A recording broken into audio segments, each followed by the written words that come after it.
साहब से रिक्वेस्ट करूंगा कि एग्रीकल्चर से रिलेटेड कुछ कीमती अल्फाज हम सब भाइयों को माशाल्लाह इरशाद फरमाएं जी, जज़ाकल्लाह। मैं आप लोगों से रिक्वेस्ट करूंगा और बहुत ही डिजाइन और बहुत ही मीठी बातें कहते हैं, तो आप लोगों से रिक्वेस्ट ये करूंगा, आप लोगों ने बहुत तवज्जो से सुननी। जज़ाकल्लाह।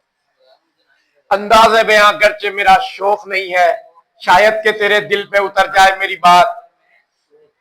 फिर वही शेर से आगाज करूंगा, बेअमल दिल हो तो जज्बात से क्या होता है, धरती बंजर हो तो बरसात से क्या होता है अमल लाजमी तकमील तमन्ना के लिए, वरना रंगीन ख्यालात से क्या होता है। मेरे तमाम दोस्तों भाइयों, आप लोगों मेरी तरफ से ईद मुबारक।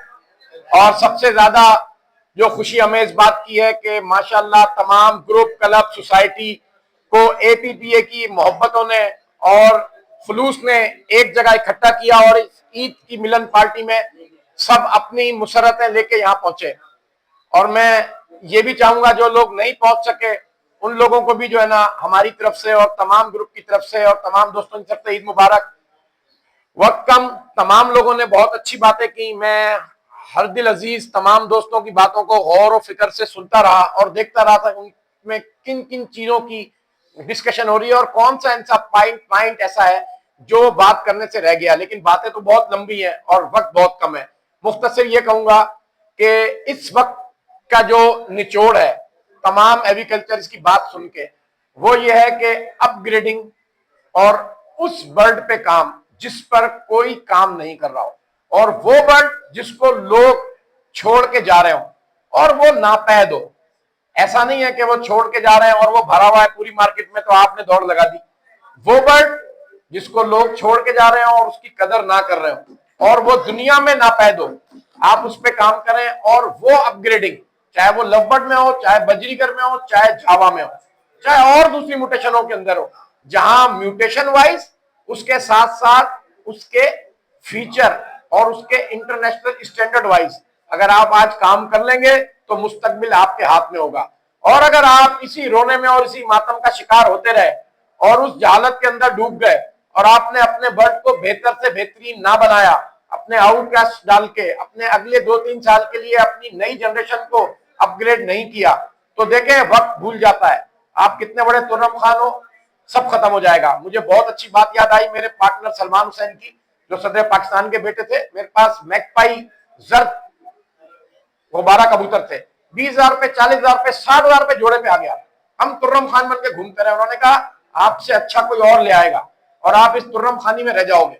फिर हमने अच्छी इन्वेस्टमेंट करी और 85,000 रुपए का जोड़ा बाहर से मंगाया यूरोपियन लाइन का, तो 70,000 रुपए के उसके बच्चे बेचे और पूरी पाकिस्तान की अच्छे हॉबियरों को दिए। लेकिन अपग्रेड होना पड़ता है, कुर्बानी देनी पड़ती है वक्त के साथ, और अच्छी चीज हमेशा आपको महंगी मिलती है। ये सोच के कि इंडस्ट्री डूब रही है मैं अपने अच्छे बर्ड ना बाय करूं। आरिफ भाई की बहुत प्यारी बात थी कि 3 चीजें अगर आपके पास मैच कर जाएंगी तो ही आप जो है ना स्टैंडिंग में आगे आएंगे। तो बिल्कुल आपने अपनी जेब को भी देखना है, अपने स्पेस को भी देना है और आपने अपने शौक को भी देखना है कि उसमें आपकी अप्रोच नॉलेज की कहां तक है। अक्सर लोग उस वक्त आते हैं जब वक्त तेजी में होता है और वो समझते हैं कि शायद ये रेट है। तारिक भाई की बात को मैं परसों करूंगा, रेट वो नहीं होते, वो वक्त की डिमांड के रेट होते हैं। आप उसमें इन्वेस्टमेंट करके ये सोचते हैं कि ये रेट थे और जब रेट अपनी जगह पे आता है तो आप रोना धोना मचाते हैं। बर्ड लेने से पहले बर्ड्स की नॉलेज लें। बर्ड लेने से पहले बर्ड की 3-4-5 साल हिस्ट्री रिकॉर्ड चेक करें, अवेलेबिलिटी चेक करें। उसके साथ साथ नेशनल और इंटरनेशनल ट्रेड को देखें कि अगर आप इस पे काम कर रहे हैं तो दुनिया किस पे काम कर रही है। और आज अगर आप ये प्रोडक्ट 2 साल बाद बनाएंगे तो ऐसा तो नहीं है दुनिया से 2 साल बाद उससे ज्यादा उतर जाएगी और आपकी बनाई हुई चीज जीरो हो जाएगी। और दूसरी चीज ये भी आपने देखनी है कि आपकी जो वर्किंग है उसकी डायरेक्शन सीधी है या नहीं है। अक्सर लोगों के पास डायरेक्शन नहीं होती, वो उन लोगों से ट्रेनिंग ले रहे होते हैं जिन लोगों की खुद ट्रेनिंग अच्छी नहीं होती, उनके पास खुद तजर्बा कम होता है और वो कम तजर्बे की बुनियाद, नीम हकीम की बुनियाद पे खतरा जहां बन जाता है हॉबी को, और वो फिर एक सैलाब बर्पा हो जाता है नासूर की सूरत के अंदर। जो डायरेक्शन है गलत होती है। मौदूदी साहब ने बहुत प्यारी बात की थी कि गलतियां जो है ना वो बांझ नहीं होती, बच्चे देती हैं। आप एक गलती करते हैं वो 1000 गलती का मरकज बनती है और वो बच्चे नासूर बन जाते हैं आपके लिए। अपनी गलतियों को सुधारें, अपने वक्त को बेहतर करें। इस वक्त गोल्डन अपॉर्चुनिटी है हर उस बर्ड के ऊपर जिसके रेट कम हो गए अच्छा बर्ड बनाने की, आप अपने हल्के बर्ड दूसरों को दें, जैसे दोस्तों ने ये बात कही, और अच्छे बर्ड की तलाश में निकले। ये गोल्डन अपॉर्चुनिटी फिर नहीं आएगी और वक्त हाथ से निकल जाएगा। यही टाइम है कि आपको बेहतर बर्ड आपकी प्राइस पे मिल जाएगा। एक वक्त आएगा बेहतर बर्ड तो मिलना मुश्किल है, आपकी प्राइस की तो कोई वैल्यू नहीं रहेगी। आज बेहतर बर्ड भी अवेलेबल है और आपके प्राइस भी अवेलेबल है। ये टाइम का इंतजार एक अच्छा एग्रीकल्चरिस्ट करता है कि उसको अच्छे बर्ड अपने रेटों पे मिल जाते हैं और फिर वो उस पर काम करके महारत हासिल करके अच्छी प्रोडक्ट 2-3 साल बाद लेके आता है। मेरी बात लिख ले, मेरे 30-35 साल तजर्बे से जो चीजें बेहतर है और दुनिया में नापैद है, चाहे वो लब्बट की हो चाहे वो बजरी की हो, अगर आज उनकी वक़्त और कीमत नहीं है तो कल उनकी वक़्त और कीमत होगी, लेकिन वो बर्ड नहीं मिलेंगे आपको। ये दौर मैं कई दफा देख चुका हूं। मैंने पर्सनाटा में देखा, ब्लैक मास्केट में उस वक्त येलो कॉलर, येलो चेस्ट था, येलो कॉलर हो गया।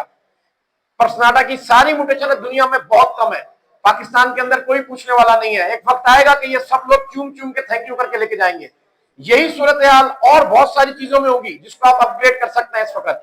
हाँ, पॉपुलेशन ज्यादा काम कर रही है तो आप अपनी डायरेक्शन चेंज करें, कुछ इस किस्म के जीन्स पे काम करें जिसपे हर कोई काम ना कर रहा हो, तो आपको स्पेस मिलेगा। और वक्त ने दिखाया कि जिन लोगों ने रेयर बर्ड पे काम किया उन लोगों ने 1000 की चीज को 5-5, 7-7 लाख तक बेचा।